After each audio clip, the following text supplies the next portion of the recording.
വാനരന്മാർ കൂട്ടമായി എത്തി വിളവെടുക്കുന്നത് മേപ്പാടി പള്ളിക്കാവല തിരയൻകുന്ന് പ്രദേശത്തെ കൊക്കോ കർഷകർക്ക് വിനയായി.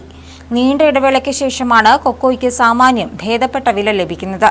പക്ഷേ വാനരന്മാർ കായ്കൾ പറിച്ചു നശിപ്പിക്കുകയാണ്.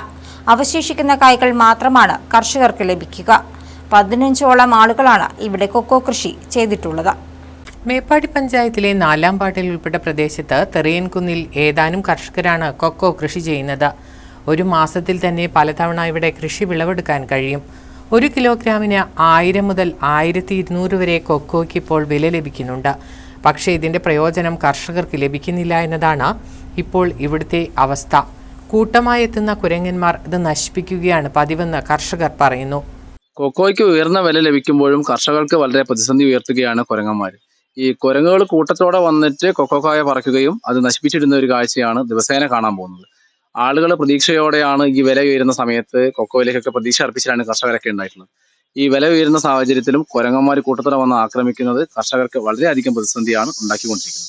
കുരങ്ങ് ശല്യം ഒഴിവാക്കാൻ ഒന്നും ചെയ്യാൻ പറ്റാത്ത അവസ്ഥയിലാണ് കർഷകർ. കുരങ്ങുകൾ ഉപേക്ഷിച്ചു പോകുന്ന കായ്കൾ മാത്രമാണ് കൃഷി ചെയ്യുന്ന കർഷകർക്ക് ലഭിക്കുന്നത്. തെങ്ങിൽ കയറി തേങ്ങയും പഴുത്ത കാപ്പിക്കുരുവും വാഴക്കുലകളും ഉൾപ്പെടെ ഇവർ നശിപ്പിക്കുകയാണ് എന്നും കർഷകർ പറയുന്നു. News bureau, Meppadi.